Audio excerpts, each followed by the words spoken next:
Good morning, everybody. Welcome to the Meta Cafe. Grab your cup of coffee or your tea. I got my handy dandy Seahawks cup and my handy dandy Seahawks outfit on today. It is Blue Friday, and that means we are also looking at astrology for today, tomorrow, and Sunday. We have a lot to get into. Now, it's not just because we have a lot to get into doesn't mean that we're in for a crazy weekend, because that's not necessarily true. There's just a lot of little subtle things and a couple of, big things to talk about.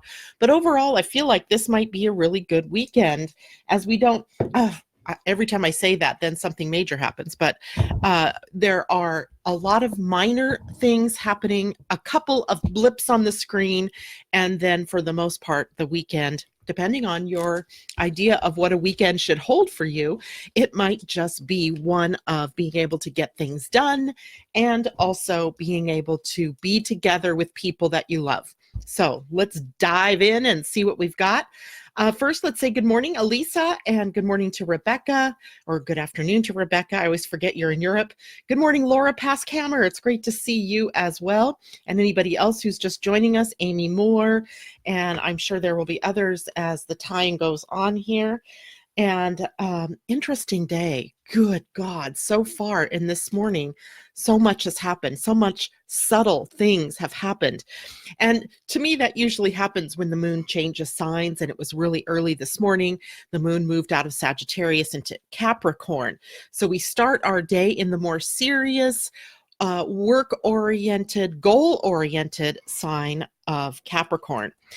And so because we have a lot to get to today, let's just dive in. If you have questions, please write them here, and I will do my best to get to them during the morning.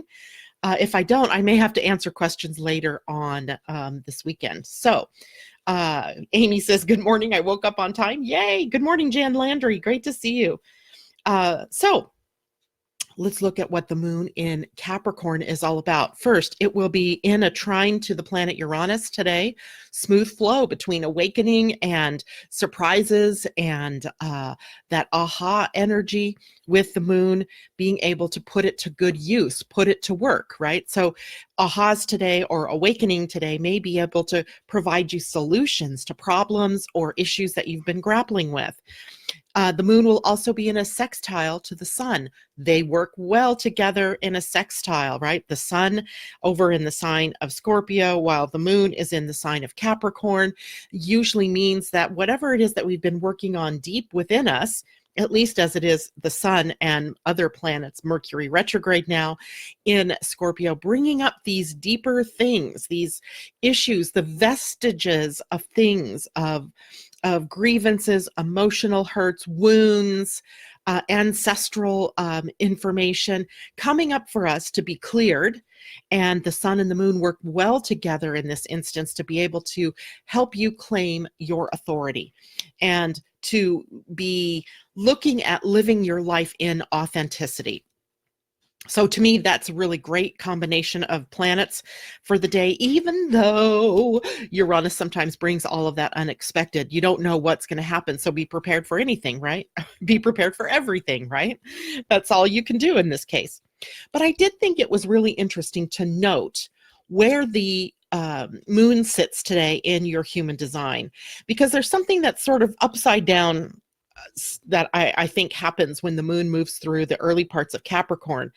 And that is the moon or any planet in the early degrees of Capricorn sits at the gate 58 in your human design. Let me show you. I did print the day's chart. What did I do? Here it is. So here's today's human design chart. You can see we don't have much body energy going on, right? Everything today is up here in the head, and that tells us that we've got to get out of our heads, right? That we can use that energy for good, but we also could get into a rut of thinking and what have you. I don't know why my camera gets clear and then it gets blurry again. Like it's having trouble focusing, but there we go. That's what it looks like. And the gate 58 is very far away from where those defined centers are. So the defined centers up here in the head, but gate 58 down here on the root center. Capricorn, usually we think of as being more serious minded, right? More responsible and more in the authority. But the gate 58 with the moon there is about joy and vitality and the gift of joy and bliss, right? That's the highest expression in this gate. So we're kind of asked to be, appropriately serious toward the things that need to be serious, the work we're doing perhaps, or serious about setting goals, or, getting, being responsible, not responsible, but responsible. And yet we have to carry all of that on in a spirit of joy and excitement, or vitality. And I just find that interesting, right? Because so many times when, because the ruling planet for Capricorn is Saturn, and Saturn is often taciturn and stern and authoritarian, and those are the qualities that we often subscribe to the planet Saturn. But then it sits here in a sign it rules at the gate of joy. Interesting, right? I just find that fascinating. So moving through our day, and although we may be faced with things that are serious, a very foundational energy of us as being human beings, it's in the root center, is about joy, is about the expression of bliss and that vitality and excitement in living life. I think that's so funny. Karen Devine, good morning. And Debbie Hedden, good morning to you. Great to see you ladies out there joining us. So let's take a look now at what the Capricorn moon means for us, and what are some of the things that we'll focus on for the next couple of days.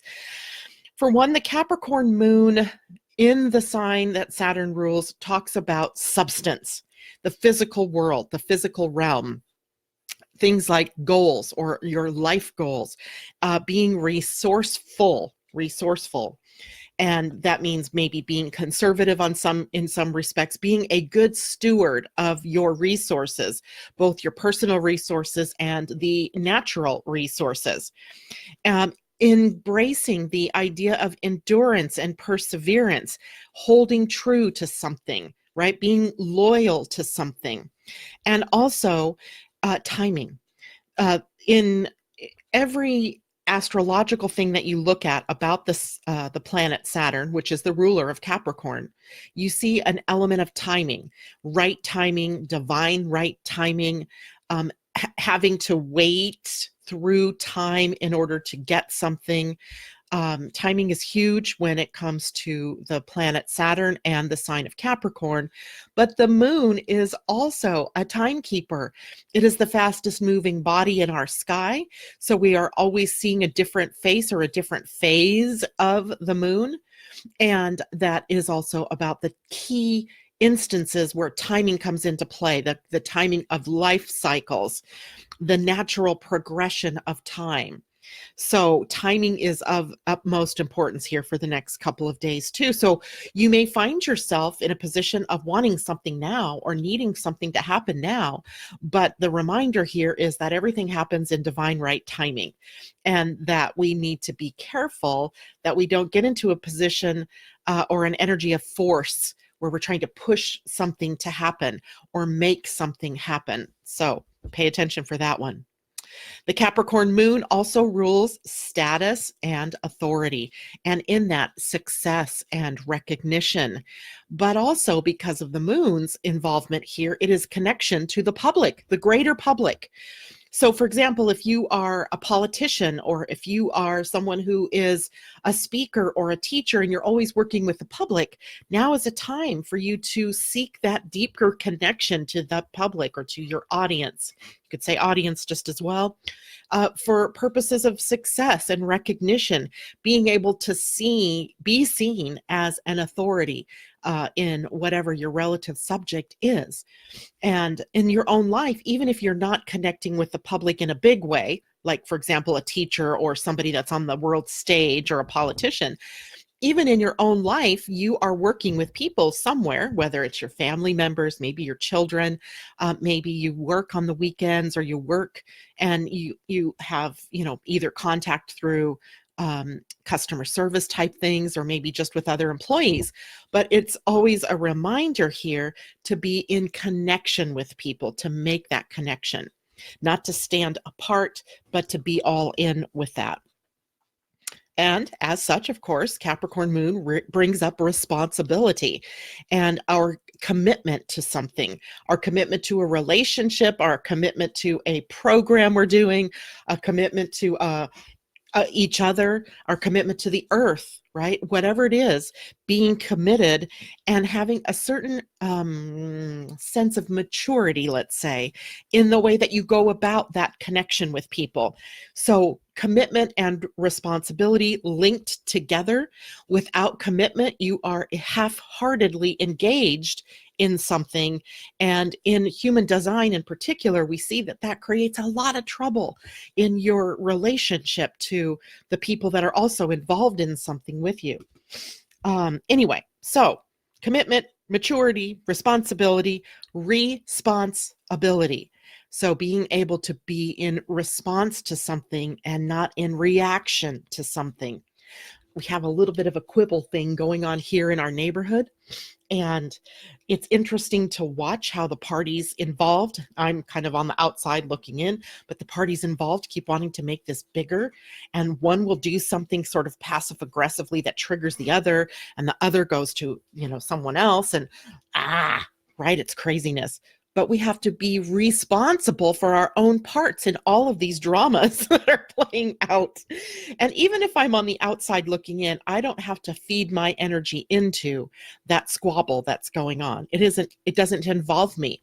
So responsible behavior on my part would be to keep as calm and cool and outside of the fray as possible, unless something directly affects me and I get called into it, because otherwise this isn't my battle. And remembering that, right? Because sometimes we all get drawn in to these trauma dramas in other people's lives, and it might not even be your responsibility to be a part of that, right? So watching out for that. Also, watching out for being too serious. That happens a lot when the moon is in Capricorn, because Saturn gets, as you know, Saturn, Pluto, South Node, all in the sign of Capricorn. And that means the moon is going to be conjuncting them, coming into an exact, sharing of space with the moon will be with Saturn and Pluto in the South Node over the next day. And when that happens, often we get pulled into a lull, or we get pulled into, what do I call that? A sort of melancholic state. And you have to understand that's all a part of the creative process. It doesn't mean that you're suddenly depressed. You may just be feeling more tired. You may need more self-love, more caring, nurturing. So remember not to take things too serious, even if it is a mood that you are experiencing during the weekend. We have to watch out also for being overly authoritative. The energy, this is why what we see out in our outer world are questions about dictatorship, and you see parallels being drawn, especially in this country right now, with the thought that the president thinks of himself as an authoritarian, and he doesn't understand that we have these three levels of government: executive branch, judicial branch, and the congressional branch, or the legislative branch. And he thinks that as the president, he has all the power to do whatever it is he wants, and it just really grates at him that he can't do that.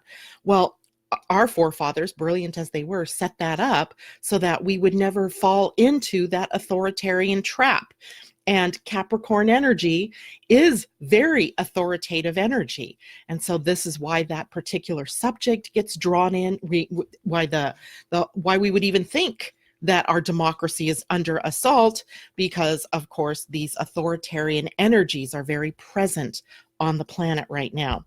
So watching out for that in your own life. Where are you trying to play the authoritarian and not listening to the other people, or not giving things due process, or working through things like they are meant to be worked through? And of course, then we also have rigidity to watch out for, because we have a tendency to be overly rigid, get stuck in a path, get stuck in a holding pattern in this kind of energy. So being able to loosen up, wiggle around, be a little bit joyful, and remember that this too shall pass if you start feeling a little bit of that down energy. And of course, then Oh, let's see what else is happening today. We have the Pleiadian-Earth energy is one transcending. We had the 13-day yesterday where we came to the ending of the week, and we are now in the next path. We've ascended up to the next level, and that next level, the next 13 days, resonate with the energy of transcending. So even though each day has its own energy, the energy of the one day sort of permeates all of the days of that week. I hope that makes sense. So, for example, like the sun moves into Scorpio, and even though it may connect with other planets during its transit or other planets even in your own chart, that energy of Scorpio still holds sway. Well, one transcending energy is what we will be holding with for the 13-day period, even though we move into other things. And transcending in the Mayan calendar was Kimi, and C-I-M-I, and it was represented by the skull. Sometimes it was represented by a vulture. And it was literally this energy of regeneration, of rebirth, of transcending differences.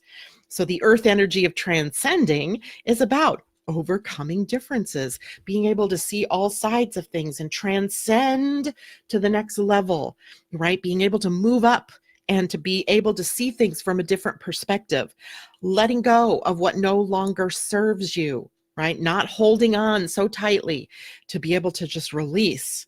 And inappropriate hesitation is another worry for the day, in that we may hesitate, we may get into our minds. When I saw the human design chart with the head and ajna defined, those of us that have an open head and an open ajna now may suddenly feel caught up in a thinking pattern. And we may want to have to remember not to be paying attention to so much about what's going on in the mind. The mind is not the decision-making capacity for us, for anyone on the planet. No one is designed to make decisions from their mind. So the mind is meant to be used to compare and contrast and recall memory and data, criticizing and analyzing, critical thinking, and all of that kind of thing, but not to make the decisions, right? Just to think. So you've got to move into your body to make decisions. So if you're hesitating on something that you know you need to decide about, likely you've gotten into your head. And so you need to move out of the head and into the body, to the source of your true decision making, to be able to move forward. So if you find that happening, get your human design chart and find out what your authority is. It's likely emotional or splenic or sacral, maybe ego, definitely energies from below the neck, right, in the body, that tell you how to make the decision or what the right decision would be. The energy of one, which is the universal energy of the day. The universal energy means that all life forms on the planet, whether it's the tiniest germ to the biggest trees, to humans, to elephants, and also life on any other planets, would all resonate to this one energy of initiating and of starting something new. So, wow, right? We have a really interesting day on tap. On top of that, it's like all of the energy of the weekend is piled up today.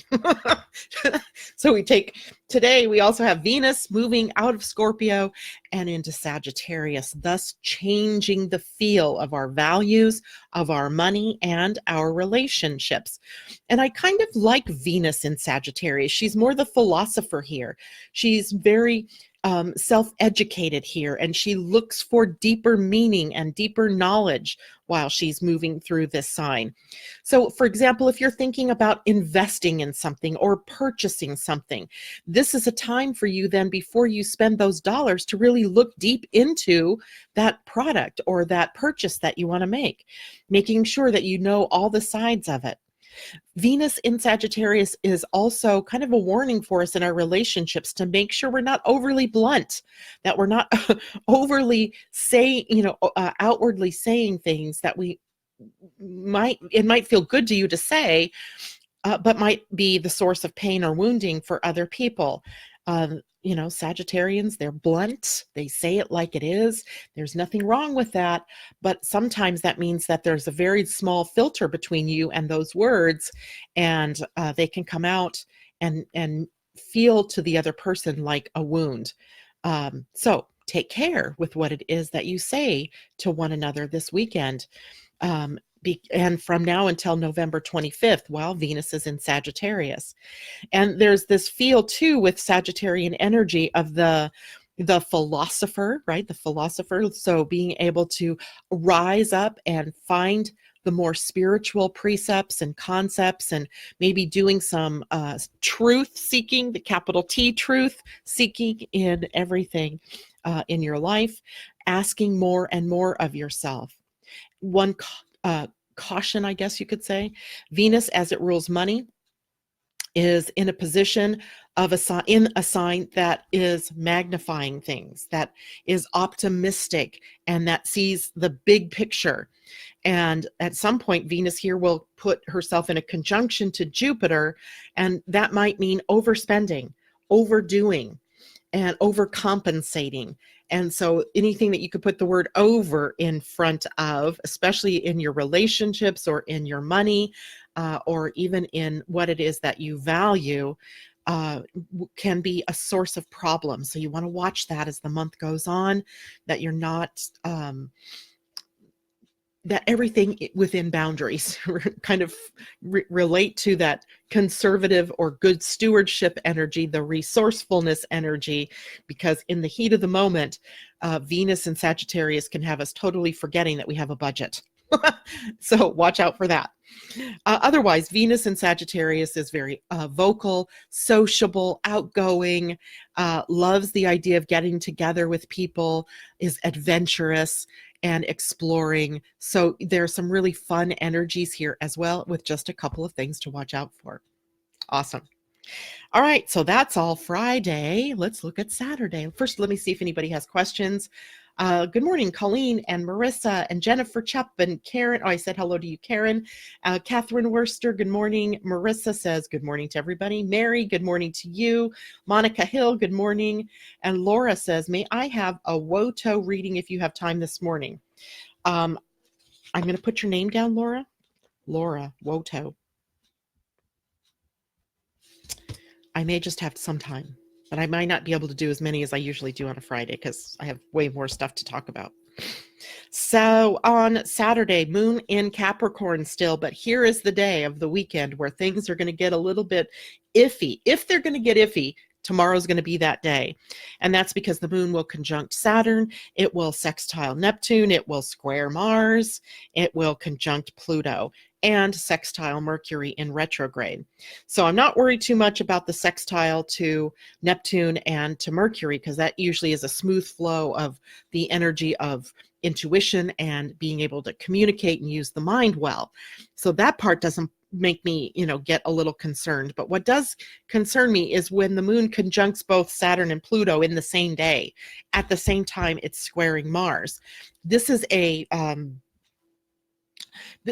kind of energy we're going to see repeated for us throughout 2020, where Mars is squaring the planets that are in Capricorn and opposing the planets that are going to be in Libra, and also squaring Cancer. So we have, especially now with Saturn and Pluto in Capricorn, we have this destruction and reconstruction energy going on, both in our personal lives, but we see it splashed out on the bigger stage of the world.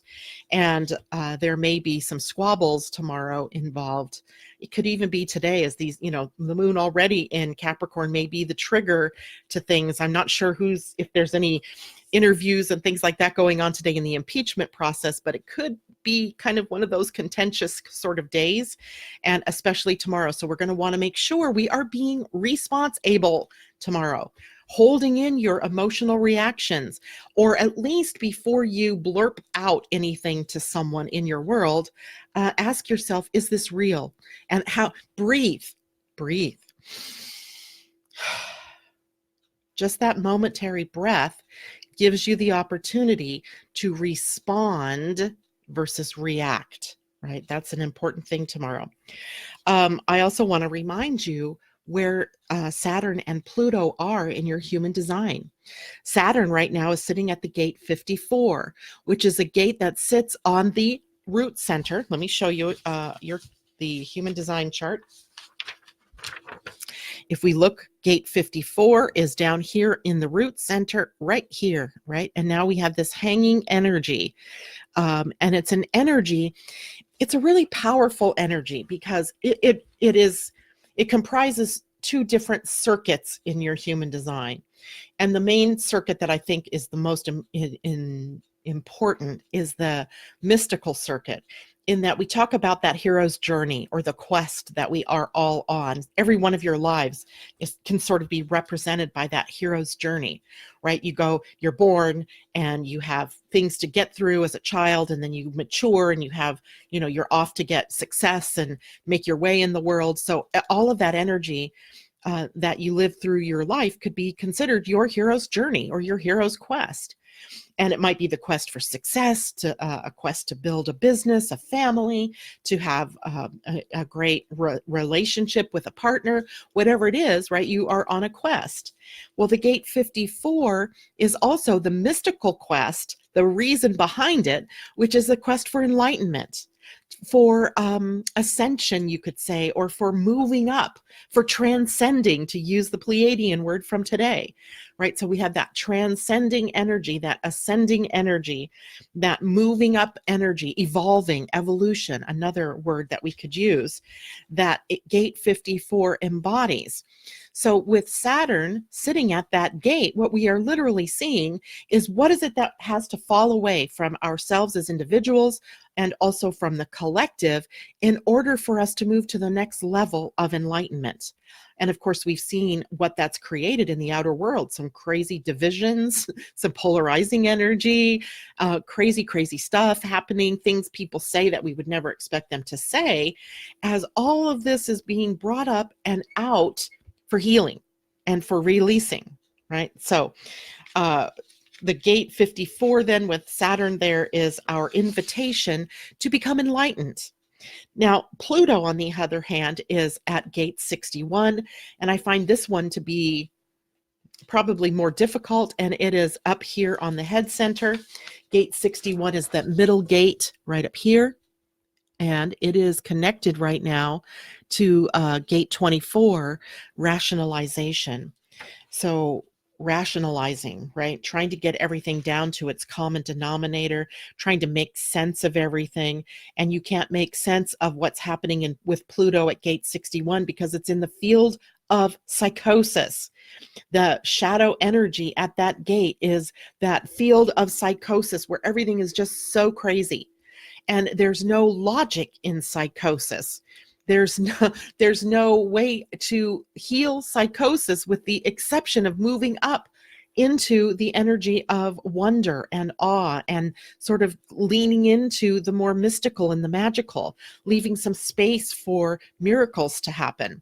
And so it's kind of that same, saying that comes from Einstein, I believe, that you can't solve a problem from the same level from which it was created. Well, Pluto keeps tempting us down there in that lower energy to keep trying to do the same things over and over and over, and they don't work. But we keep trying it anyway. That's the very definition of insanity, or literally psychosis, right? So that one is the more dangerous energy, I think, of all that's happening right now on the planet, is psychosis energy. And that gets triggered tomorrow as well with the moon moving through the sign of Capricorn. Now, tomorrow is also in the Pleiadian-Earth energy a 2 remembering day, which is Monique. It is my spiritual birthday tomorrow because I was born on 2 Monique, or 2 remembering. So you have more birthdays, by the way, in the Pleiadian-Earth center or system, because it is a 260-day round of energies, where our regular astrological or calendar, Gregorian calendar birthdays based on 365 days. So we have, 2 birthdays you could count as your physical birthday, the day you actually came into the planet, and also your spiritual birthday, which is happening in a faster rate than your physical birthday. Thank God it's that way, right? We don't need to age any faster.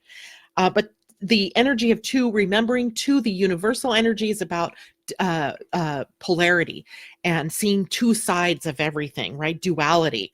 And we're planted here on a dual planet. So no wonder things like division and polarization can happen, because we're learning to merge these two, to be able to see and validate that everything has two sides, a dark and a light, an up and a down, a good and a bad. Everything resonates to that duality energy. And the remembering part of this is about peace seeking, about finding that path to cooperation, about, not holding yourself to, I have to have my way or else, but finding that middle ground, right? The middle ground. So the energy tomorrow, hopefully on one level, mitigates some of the other things that are tangled up over here with the moon moving through Capricorn. But one thing to watch out for in remembering energy is being overly compromising. And overly compromising would be that you're giving in too much, right? So you've got to find a win-win. I think that's probably the better way to look at this, is win-win, not win-lose or lose-lose, right? So creating win-win things tomorrow. And tomorrow, the moon also turns void, of course, for us on the West Coast. That'll happen at 10:46 p.m. For you all on the East Coast, that's already 1-something in the morning. It will be over at 3:19 a.m. my time, 6:19 for you all on the East Coast. A fairly short one, but we'll wake up Sunday morning literally with the moon in Aquarius. Again, the energy shifts, right? Shifts very quickly. And of course, moon in Aquarius is now in Uranus's realm, and that makes things fun and quirky, a little bit unique, kind of unpredictable. It puts us in a mood to be with friends and to be networking or coming together for a cause. Guess what I'm doing on Sunday? Well, Saturday I have a football game to go to, my grandson's semifinal game, and if they win, they go on to the Super Bowl of the league he is playing in. So we're really excited about the game tomorrow. And on Sunday, we're going to a pool party. It is my youngest grandson's birthday, and we're going to be swimming and eating together and having a lot of fun. Those kinds of events are what's good for everyone on Sunday, coming together, whether it's in a group of friends, a family, or an event, but coming together energy on Sunday. High-tech genius, aha energy. We may hear of some breakthroughs in science and things over the next couple of days. It is also a very humanitarian energy, and reaching out with your money or with your time to help those in need, or to help those, for example, who are suffering in the state of California because of all of the wilderness fires or the wildfires. I don't even know that we can call them wildfires anymore. They may start in the wilderness, but they end up tearing through neighborhoods. And there may be some help that you might feel like inspired to give tomorrow or Sunday. Watch out for being stubborn, being hard to relate to. That sometimes comes up also with the moon in Aquarius. And 3, creating energy that day from the Pleiadian-Earth energy is the energy of loving, Lamat. Loving energy, enthusiastic, productive, competitive, and aggressive. Lots to watch out for, but Lamat in the Mayan calendar represented the planet Venus. So loving energy is related to Venus. Venus is the planet that rules love. I see a great coherence going on there. So it's a day for loving. And the 3 energy, the universal energy of the day, is creative energy, creating love. Great day, Sunday, right? So of the 3 days, today's the busiest, Saturday's the weirdest, the most maybe difficult, Sunday, good day.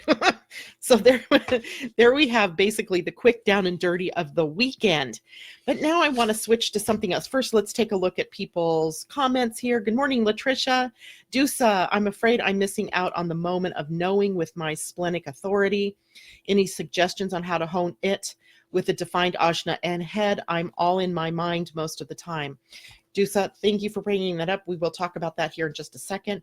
Asa, good morning. Gail, good morning. And Gail says, just joining late. Great messages and cards this week. We have had some really good cards this week. Angela says she would love a Woto if possible. Angela, I will put that down just in the off chance we get there. And Elisa, you guys, I created a monster. Woto. It's good though. I love doing card readings. Linda, good morning.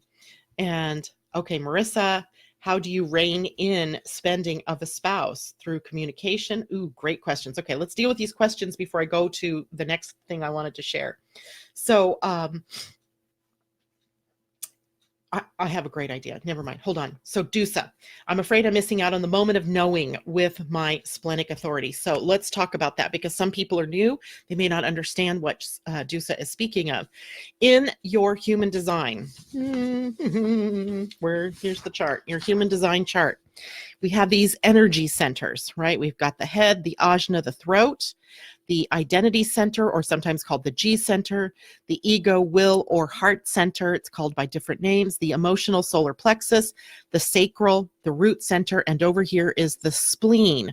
Now, the spleen is the center we've been talking a lot about, because the gates on the spleen double as fear or paralysis points in our lives. And the energies for October and November, and even a couple of weeks into December, have Mars or the inner planet sitting at the gates of fear. So we may be triggered to bring up fear and release it. The spleen center is the center for survival energy. It was the oldest center in the body, and it arose to keep us alive, right? It was instinct energy. When you see a flock of birds or a herd of animals that run in tandem away from some stimulus, like maybe an eagle flying overhead, or the approach of a lion if you're out in the jungles or Africa, it's because there have been a millennia of instinctual energies built in that are carried in the spleen. Now, as humans, we've evolved a consciousness, a conscious awareness, so we can evaluate, is there really danger? Am I really in peril? Is my life in danger? And we can react accordingly. Unfortunately, our lives are rarely put in that position anymore. I mean, unless you're in a dangerous situation, in a crime sort of situation, or maybe a death situation, those kinds of things do happen. But for the most part, on our day-to-day living, we're faced with fears that have become false evidence appearing real. Right. And those energies can be things like, I'm afraid I'm not good enough. I'm inadequate, or success or failure, et cetera, et cetera. And the spleen is one of the centers in your human design that can be a source of authority. When it is the source of authority, it is your intuition, your instinct in the moment that speaks, and you listen and you find yourself in the right place, right time, right people, right opportunity, and everything goes smoothly. But, and here's the part that Dusa is experiencing, is if that power center or authority center in your human design comes along with a defined head and ajna, it's very likely that you discount that intuition and you move into the head and you start evaluating, is that true? Should I do this? What's better? I start the comparing and the analyzing and the pros and cons, and all of these things that go on in your head, and expecting, I think there's an unconscious expectation that something's going to show up that tells you definitively that you should go that direction. And it already did show up, but it doesn't come back, right? So no matter how much thinking you do, after you have that instinct to take action or to move in a certain direction or to not do something, that's the moment. Right? That's the moment of that knowing, that instinct, that intuition, that guidance. But you can't help it, Dusa, that you have that defined head and ajna. So you're still going to be in your mind, and you can still think all you want. Just don't make the decision from that thinking process. Go back to that moment that something was presented to you. I'm not sure if you are a generator or what type you are. That would help me too, if you know your type. Because if you know your type, if you're a generator, for instance, or a manifesting generator, you're waiting for something in your outer world to respond to. So when you see that in your outer world, the moment you see it or the moment it's presented, your body or your intuition or your instinct speaks, and it says, uh-huh, or I don't want that. Yes, I do want that. And then you go into your head. And then your head starts thinking about it. And if you get too caught up in that thinking about it, you may forget, or you may have missed the signals that your body was telling you.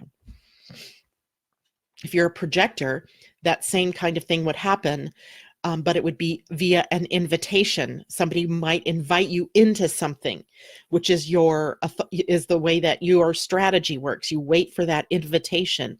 Once you have that invitation, then you have the opportunity to use the spleen and your instinct, your intuition in the moment to either accept the invitation or to reject the invitation.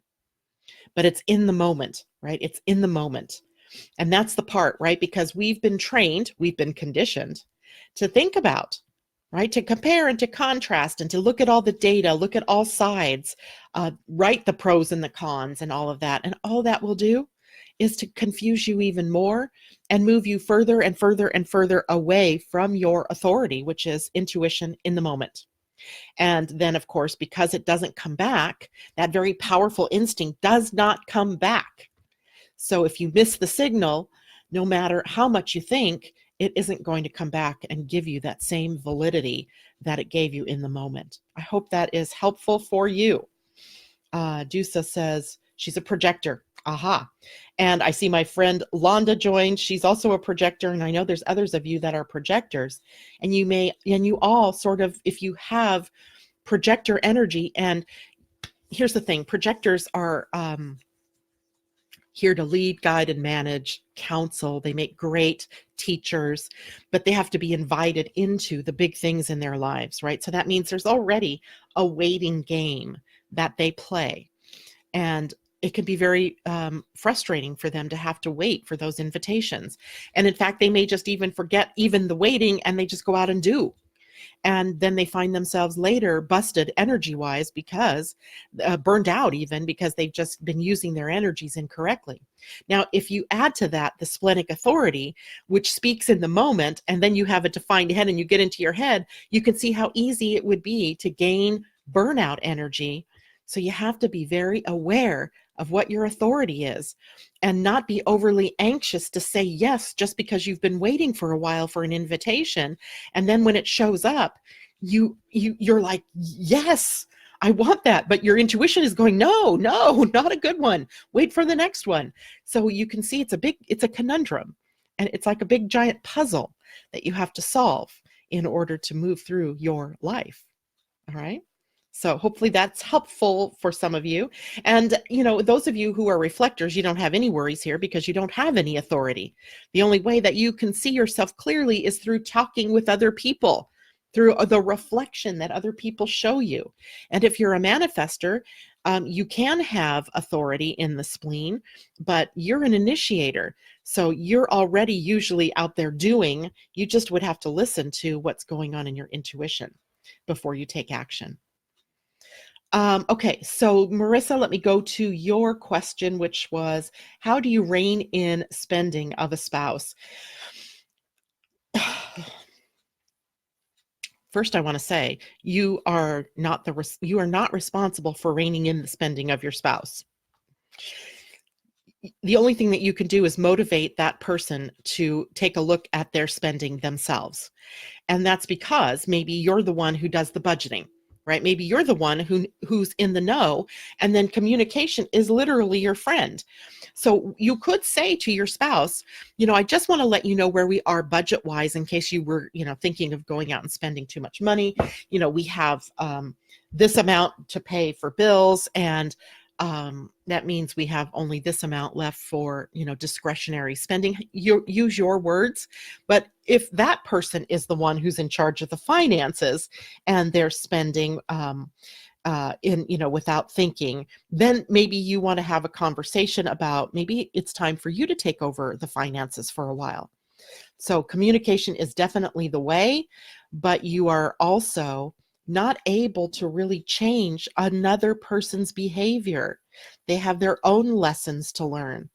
And, part of coming together in a relationship is what is the mirror that the other person is showing you, right?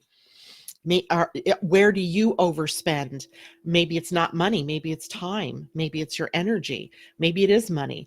Or where are you too austere? Where are you in fear about something around spending money? So it's always a call for you to look to your own energy, Marissa, and take a look at, what does this mean for me?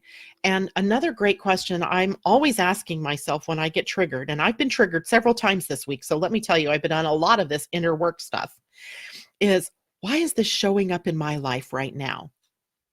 And what does it remind me of? When have I experienced this in the past? Because the gate 44 is where the sun is sitting. And so that's dragging us, very easily back into the past, where the baggage is. The baggage resides in the past. And if the baggage is in the past and we're bringing it up to the present, we better be darn clear about what is it that it is showing us, right? Where do you have fear about not enough? Where do you have a shadow energy around prosperity and abundance? It may be that, and it's nothing to do with your spouse, but it is you. And really, that's true in some respects, right? Your spouse or the people in your life are the mirrors of what is going on within you. Again, responsible for your own reactions, for your own thoughts, for your own judgments, etc. So I hope that helps you, Marissa. And Linda, okay, good morning. And Linda, Elisa is running her first 5K this Saturday. I'm excited for you. Go, go, go. Good for you. Excited but nervous. You got this, girl. Rebecca says, feels like Sunday could be challenging with the first quarter moon, especially with fixed signs. Absolutely. I didn't even look at that. Let's see. I didn't see that it was going to be... No, it's not the first quarter moon until Monday at 2:23 a.m. So it'll be early in the morning. We will have that challenge, that first crisis of action. Maybe in Europe it is for you on that an earlier time.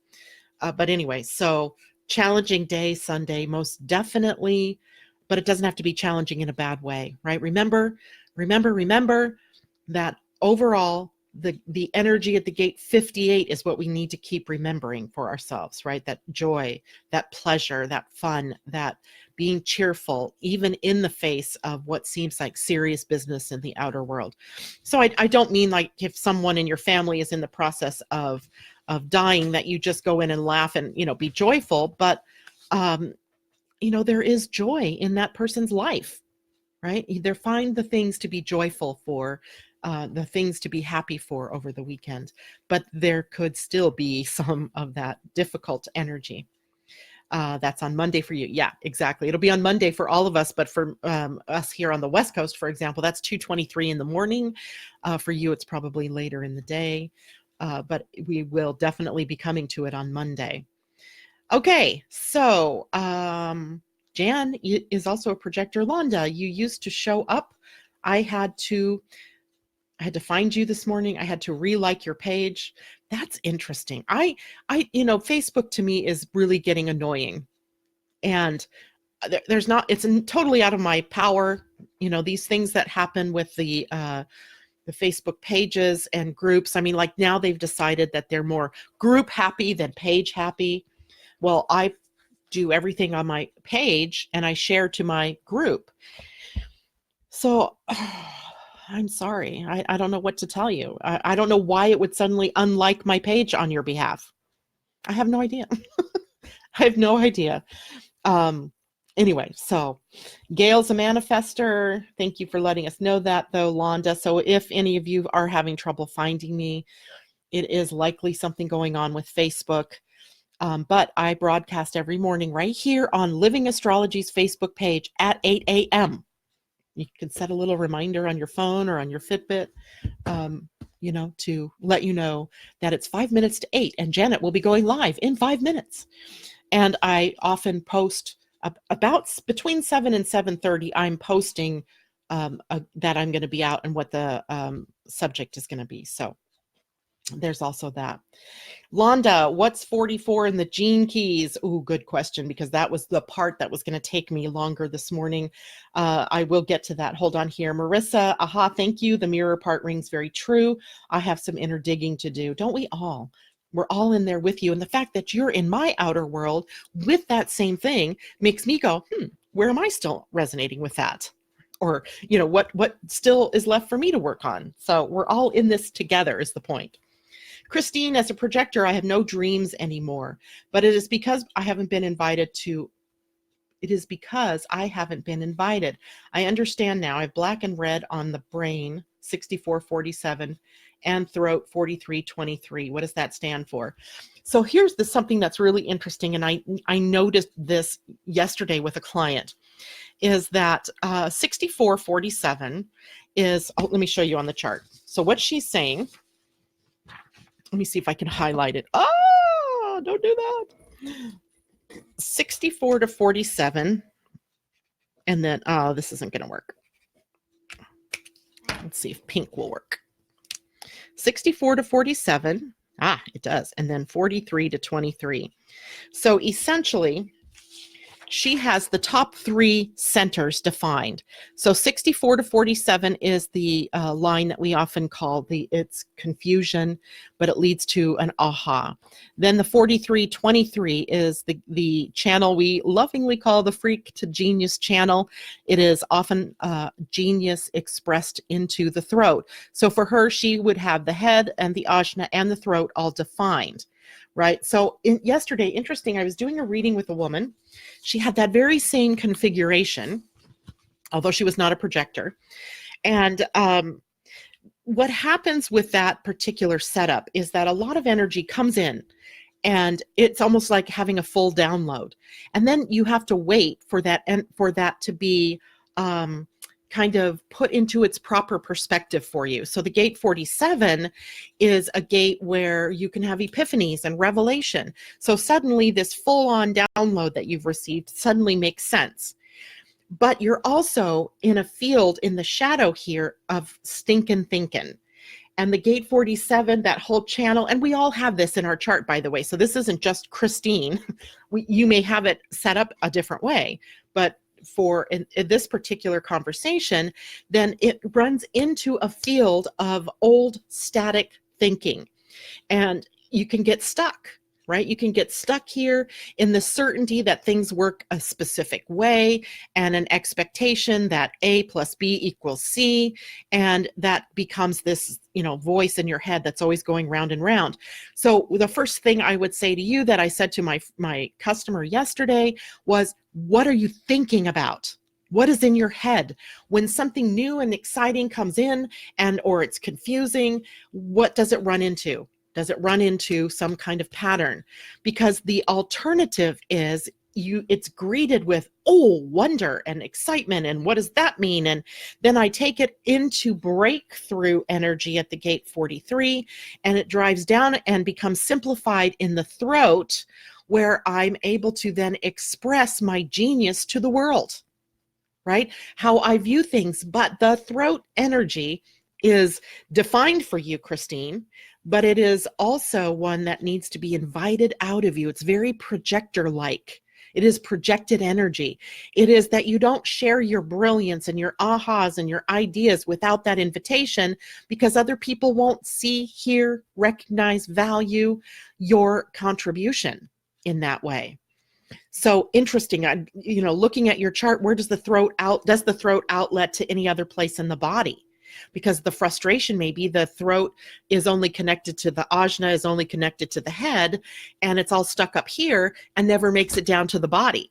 And if that's the case, then what you need to do is get other people around you in order to see your genius and your brilliance, to be able to share your insights and your ahas, your particular brilliance. I hope that makes sense to you. And unfortunately, you can get caught up in the head, and you need that outlet to the body energy. And likely you have authority somewhere else in the body. That is what you should be listening to, and not so much about what goes on in the head. Thanks for the mirror reminder. You're welcome. Christine, I hope that's helpful to you. All right, so 5 minutes. Okay. So let's take a look at the Gene Key 44. I'm going to do readings first. So let's do some readings for the WOTA people. And let's see, I counted 3 people that wanted readings there. And it was Laura, Angela, and Elisa. Those are the 3 that I'm going to stick with. And Laura, this one is for you. This is from the Wisdom of the Oracle by Colette Baron Reed. By the way, our friend in the morning, Debbie Tibbetts-Tumiel, sent me a link for another deck that Colette has out now about crystals. And I thought, oh man, that is a beautiful deck. I almost purchased it and then I stopped. Okay. Laura, for you, you have the card called the Fates. And it's card 17, which is an 8. Kind of a beautiful card, the Fates. We don't really get this one very often. So let's see. I'm kind of excited to see what this one's going to be about. We could guess, but let's read it instead. So 17, the Fates. The essential meaning of the card: fate, karma, acceptance that there are things you cannot change, and knowing what those things are. It was right side up, so the message is: the Serenity Prayer sums up the meaning of this card. God, grant me the serenity to accept the things I cannot change, the courage to change the things I can, and the wisdom to know the difference. Woohoo! There are things in life you will never have control over. The conditions brought on by the evolution of the collective, by nature, and by your past experiences may be fated, preordained by spirit for a greater purpose you cannot understand in this lifetime. It may not be in your cards to understand why certain events occurred, but you can accept the mystery and work with what those events and your current circumstances have to teach you. This is the wisdom contained in the Serenity Prayer.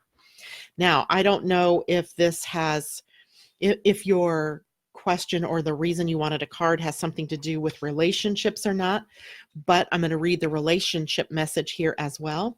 It says, other people are who they are. You cannot change them. The challenge is to accept them as they are and not try to make them otherwise to suit you. This is a time to look at how you attempt to mold people to fit your view of how they should be, so you can remain in the relationship and avoid discomfort.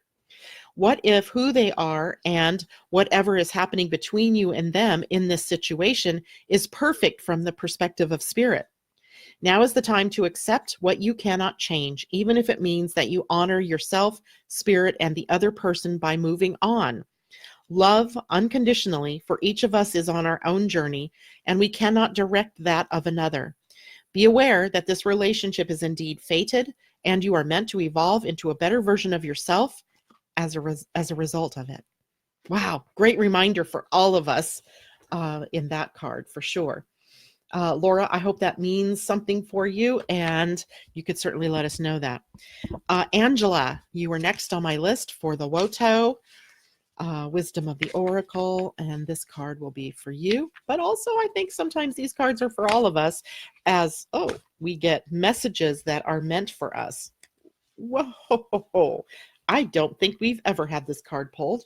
How many months have we been doing this? This is the card number 5, and it's called Orphaned. Orphaned. Let's see what that one means for you here, Angela. Card number 5. All right, the essential meaning is a sense of loss and identity crisis, recognizing that you don't fit in, the need to belong, and uncertainty about your place. The message is, we were all meant to have connections with other people within our families, society, and the larger culture. No man is an island, and it's important to recognize when being a part of, rather than separate from, is essential to your well-being. The issue at hand is the need to find where you fit. Be true to your core truths and values. Perhaps you no longer identify with a group or community the way you did before and need to find a new situation. You might be feeling a deep sense of loss or confusion. Address the need for belonging and know that you will find your place with others of like mind and spirit. It's okay to let go of the pressure to fit in. Not everyone will understand you. It's time to move on. Wow. I hope that's helpful for you. Anybody else out there who might think that's a card that we needed to hear about? Laura says that's such a perfect message. And I'm thinking you mean your card. Yeah, exactly. All right. So this one is for Elisa and also from the Woto, Wisdom of the Oracle, Colette Baron Reed.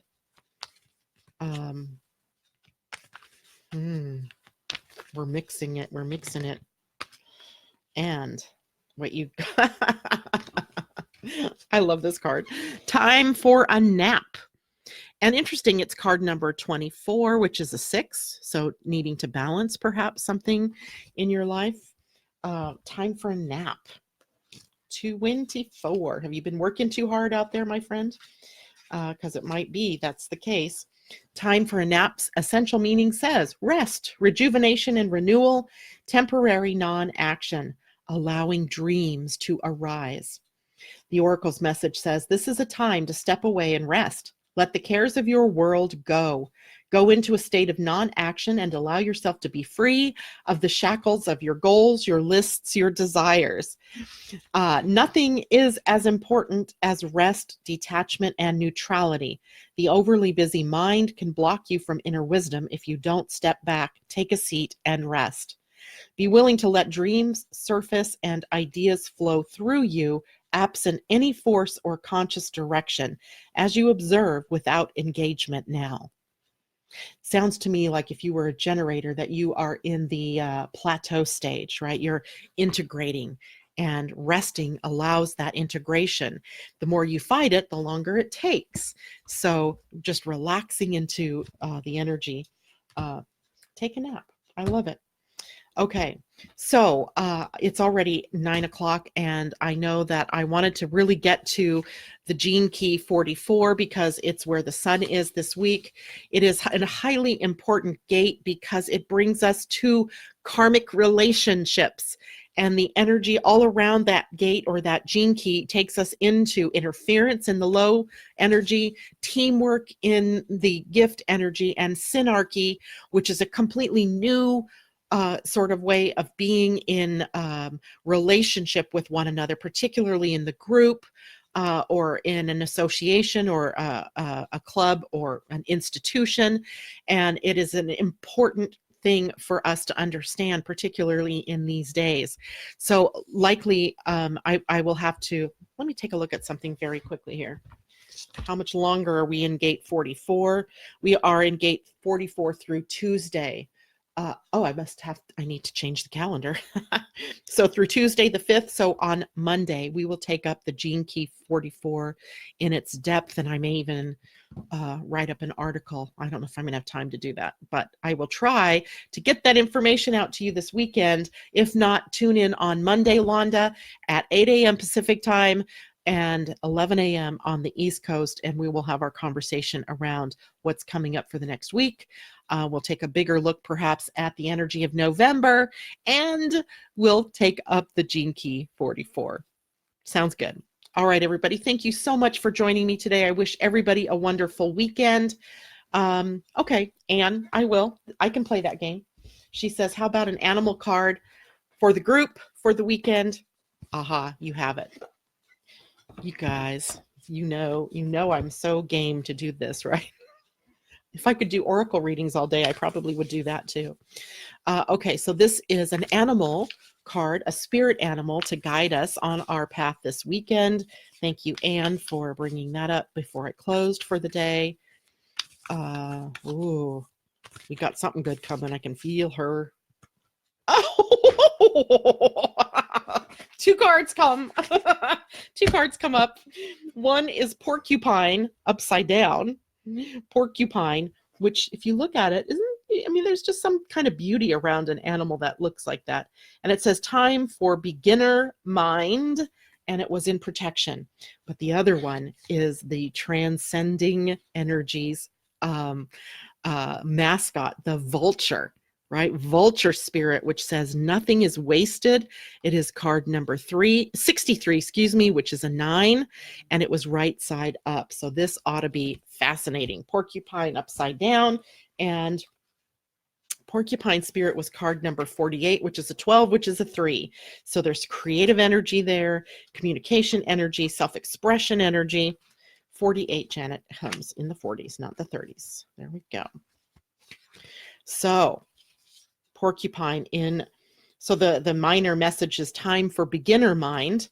And in the protection message says, are you feeling prickly and defensive lately and assuming you will be hurt before you have seen any sign that such a reaction is called for? Perhaps an old sense of guilt and shame is causing you to be cynical and wary when you are meant to be open and curious. Self-protection is a good thing, but you may be protecting yourself from something that will not actually harm you, but instead will bring you abundance, happiness, and love. Remember your innocence, and you will see what you have been overlooking. Porcupine quills are filled with air, allowing a porcupine to float in water. Now is the time to let your innocent nature keep you buoyant. Love it! And 63 is, I'm not sure we've ever had the vulture. And the vulture spirit says, nothing is wasted. Vulture, not a bad looking bird, by the way. And it says, what seems hideous has its own beauty. And the recycling and repurposing the vulture does is as important as any other activity in nature that supports the cycle of life. Vulture spirit's message is that nothing is to be wasted, for nature sees value in everything that exists. What seems rotten and ugly has the potential to be transmuted into something beneficial, and you are reminded that any suffering you have experienced has not gone to waste. Wisdom and understanding that arose from the experience are talismans that will serve you on your journey wherever you go. What is decaying is only changing form and will fertilize seeds you wish to plant, turning that which has passed away into substance that will support new growth. Love that. All that you might wish to deny or discard has value and can be repurposed and reintegrated into the new you that you are becoming and the new life that you are dreaming into being. No pain was in vain and no experience was wasted, for you have the power to use it to co-create something far better. This is the miracle in your partnership with Spirit. I love it. At first, those cards don't seem so great, porcupine and vulture, but we see that they really have a positive influence on us. So thank you, Anne, for asking me to do that. It's a great, sign for us. And all of you are welcome. Thank you so much for joining me. Have a beautiful weekend. Have an awesome weekend. These are the comments coming in from Gail and Laura and Asa. Leanna, my sister, nice to see you out there. Debbie Tibbetts, Tumiel. I'm assuming that you are with Mimi now, and I hope you girls are having a lot of fun. And Gail says, vultures transforming energy. Exactly right, right? Energy can never be destroyed, just transformed. So, all right, everybody, take care. Have a wonderful weekend. I'll see you on a Monday morning. Take care now.